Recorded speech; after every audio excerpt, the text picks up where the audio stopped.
Please join me in welcoming Robert Bob Souders into the Academy of Excellence.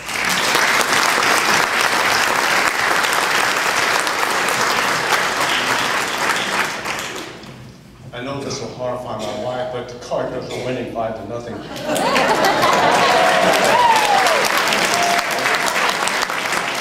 As unaccustomed as I am to public speaking, I'm humbled to stand here, even though I spent 56 years in the pulpit.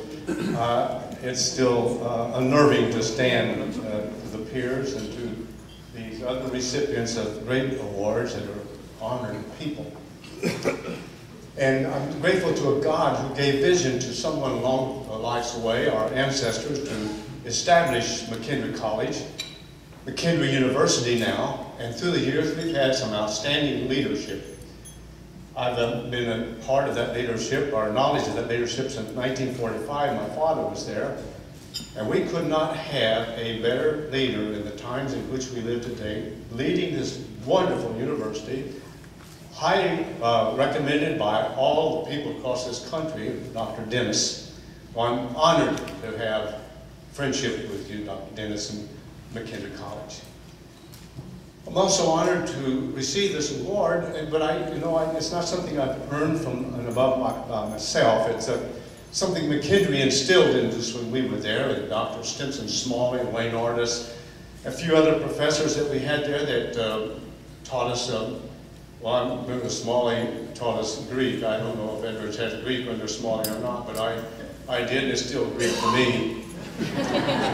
But we had some great professors, and St. Matthew gave me the privilege of serving them for 37 years. I came right out of the seminary. And my first appointment after that was to St. Matthew. I was sent there to shut it down, but no one told me that. And I'm grateful because of the great work that not Bob has done, but the people that are sitting around the table tonight, some family members and friends that are part of St. Matthew and helped us build that institution.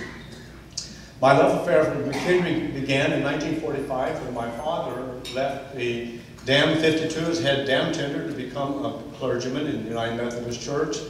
And he served 2 little country churches over Beaver Creek and Mount Carmel, actually 3, Hopewell.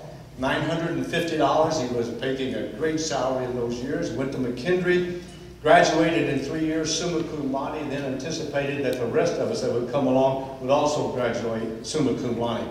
I'd like for you to know I graduated. My love affair with the college went further when my sister went there in 1953 out of Carroll High School. Then Dad's inspiration, well, it wasn't a choice, but Dad sent me to McKendree as well. And I fell in love with McKendree. Well, Bill Fester and I we'd tell the young ladies who came on campus during the summer that we were working in the maintenance department there.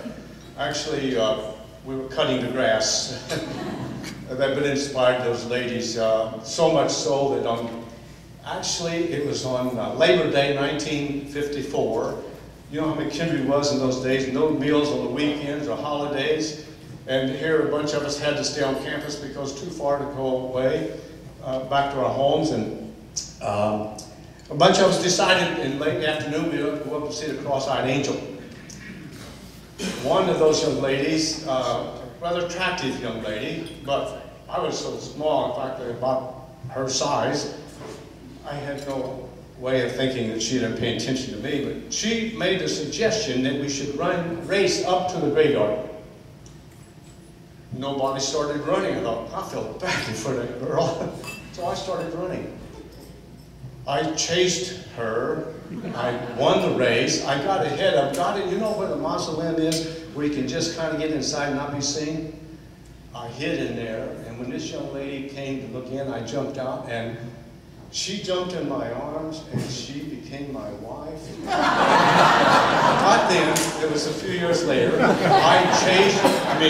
Beverly Drury Souders chased me until I caught her. On campus, we had some wonderful professors. Well, we had a lot of them that were there in the retirement years, like Tom Reynolds. If some of you remember Tom Reynolds, he had glasses that looked like the bottom of Coke bottles. And Bev and I took a class together with Tom. And we were walking hand in hand across campus one day, and he happened to come along, and we had taken our finals. And I said, Dr. Reynolds, what kind of grade are we going to make? Well, he looked at my wife and went from top to bottom. He says, you know, I grade on the curve. I think she will probably get an A, and you're going to get a B. We made the same grade, and I got a B, and she got an A. I still got that in my craw. My son went to McKendree, and his wife, Brenda, was here tonight, graduated from McKendree. Some of you remember Phil Souders went to McKendree. Nicholas went to McKendree for a while. 13 family members. I'm highly honored to have that many. In fact, I've got a young man, Coach Statham, I'm working on right now. Harry and I go back together a long ways. We come out of the same great town of Brookport, Illinois.